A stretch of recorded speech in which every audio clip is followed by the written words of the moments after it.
فلولا كان من القرون من قبلكم أولو بقية ينهون عن الفساد في الأرض إلا قليلا ممن أنجينا منهم واتبع الذين ظلموا ما أترفوا فيه وكانوا مجرمين وما كان ربك ليهلك القرى بظلم وأهلها مصلحون۔ بس کیوں نہ ہوئے تم میں سے اگلے زمانے کے لوگوں میں سے ایسے باہوش ذی اثر لوگ جو زمین میں فساد پھیلانے سے روکتے، بجز ان چند کے جنہیں ہم نے ان میں نجات دی تھی۔ ظالم لوگ تو اس چیز کے پیچھے پڑ گئے جس میں انہیں آسودگی دی گئی تھی، وہ تھے ہی گنہگار۔ آپ کے رب اللہ تعالیٰ ایسے نہیں کہ کسی بستی کو ظلم سے ہلاک کریں اور ہوں وہاں کے لوگ نیککار۔ سامعین، اب ان آیتوں کی تفصیل سماعت کیجیے۔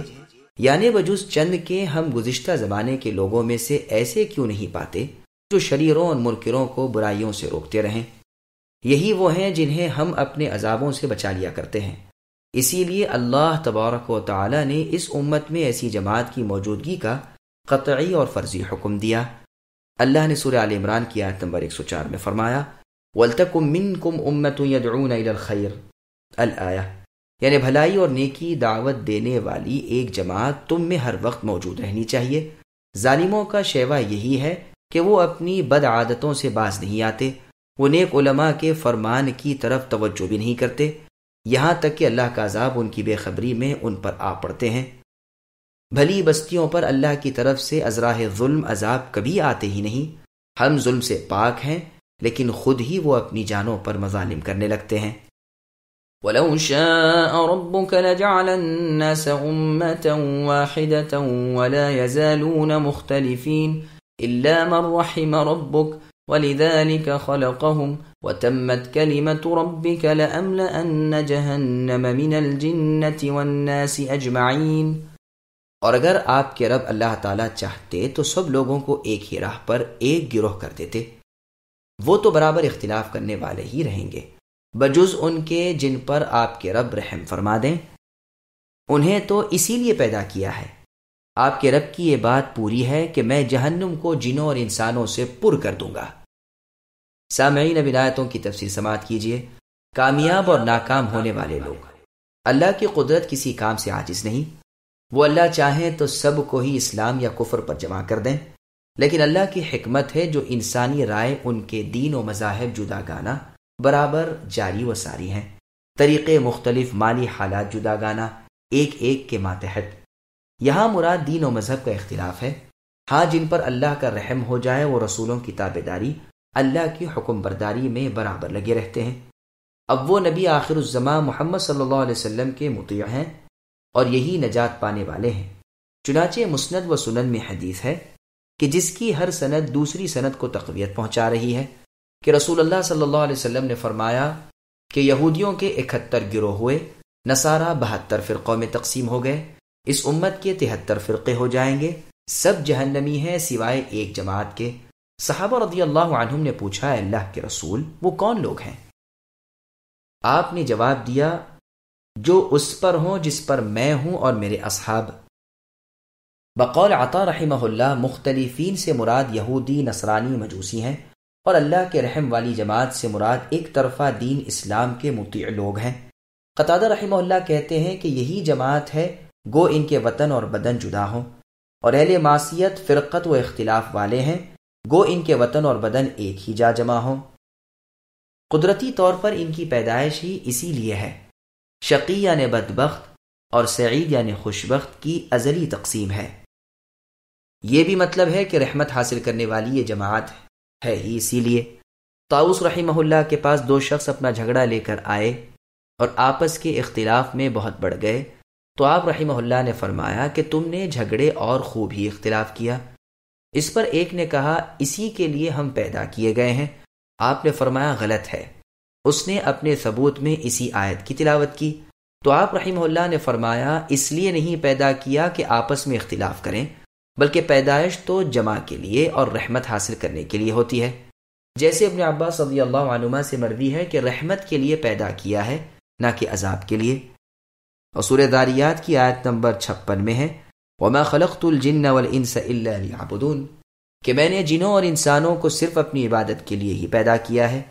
تیسرا قول یہ بھی ہے کہ رحمت اور اختلاف کے لیے پیدا کیا ہے۔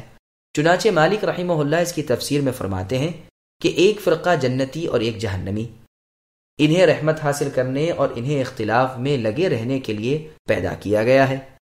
آپ کے رب کا یہ فیصلہ ناطق ہے کہ اللہ کی مخلوق میں ان دونوں اقسام کے لوگ ہوں گے اور ان دونوں سے جنت و دوزخ پر کیے جائیں گے۔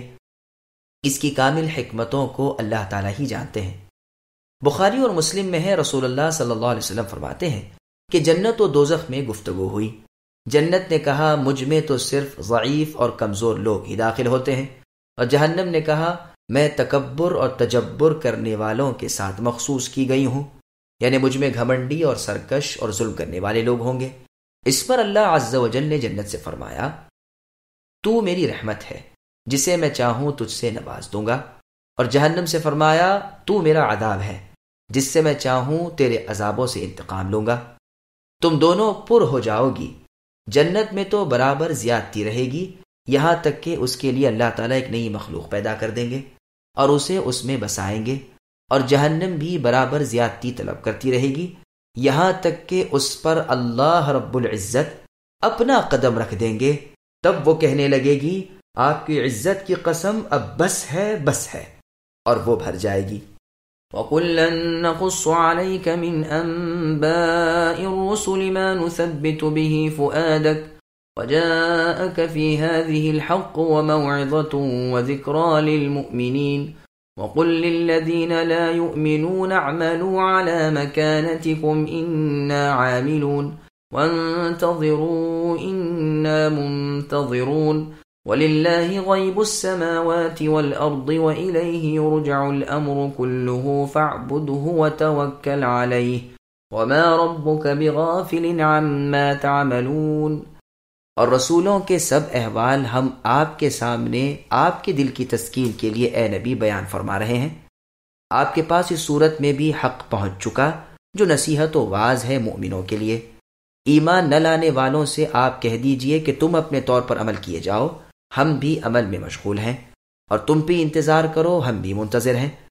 زمینوں اور آسمانوں کا علم غیب اللہ تعالیٰ ہی کو ہے، تمام کاموں کا رجوع بھی اللہ ہی کی جانب ہے، بس تمہیں اللہ ہی کی عبادت کرنی چاہیے اور اللہ ہی پر بھروسہ رکھنا چاہیے۔ تم جو کچھ کرتے ہو اس سے اللہ تعالیٰ بے خبر نہیں ہے۔ سامعین، اب ان آیتوں کی تفصیل سماعت کیجیے۔ اگلی امتوں کا اپنے نبیوں کو جھٹلانا، نبیوں کا ان کی ایذاؤں پر صبر کرنا، آخر اللہ کے عذابوں کا آنا، کافروں کا برباد ہونا، نبیوں، رسولوں اور مؤمنین کا نجات پانا، یہ سب واقعات ہم آپ کو اے نبی سنا رہے ہیں تاکہ آپ کے دل کو ہم اور مضبوط کر دیں اور آپ کو کامل سکون حاصل ہو جائے۔ اس صورت میں بھی حق آپ پر واضح ہو چکا، یا یہ کہ اس دنیا میں بھی آپ کے سامنے سچے واقعات بیان ہو چکے۔ یہ عبرت ہے کفار کے لیے اور نصیحت ہے مومنوں کے لیے کہ وہ اس سے نفع حاصل کریں۔ بطور دھمکانے، ڈرانے اور ہوشیار کرنے کے ان کافروں سے کہہ دیجئے کہ اچھا تم اپنے طریقے سے نہیں ہٹتے تو نہ ہٹو، ہم بھی اپنے طریقے پر عامل ہیں، تم منتظر رہو کہ آخر انجام کیا ہوتا ہے، ہم بھی اسی انجام کی راہ دیکھتے ہیں۔ فالحمدللہ، دنیا نے ان کافروں کا انجام دیکھ لیا اور ان مسلمانوں کا بھی جو اللہ کے فضل و کرم سے دنیا پر چھا گئے، مخالفین پر کامیابی کے ساتھ غلبہ حاصل کر لیا، دنیا کو مٹھی میں لے لیا۔ فللہ الحمد، بس تمام تعریفیں اللہ ہی کے لیے اور شکر بھی اللہ ہی کا۔ آسمان و زمین کے سب غیب پر اطلاع رکھنے والے صرف اللہ عز و جل ہی ہیں۔ اللہ ہی کی سب کو عبادت کرنی چاہیے اور اللہ ہی پر بھروسہ کرنا چاہیے۔ جو بھی اللہ پر بھروسہ رکھے وہ اللہ خود اس کے لیے کافی ہیں۔ کعب رحمہ اللہ فرماتے ہیں کہ تورات کا خاتمہ بھی انہی آیتوں پر ہے۔ اللہ تعالیٰ مخلوق میں سے کسی کے کسی عمل سے بے خبر نہیں ہے۔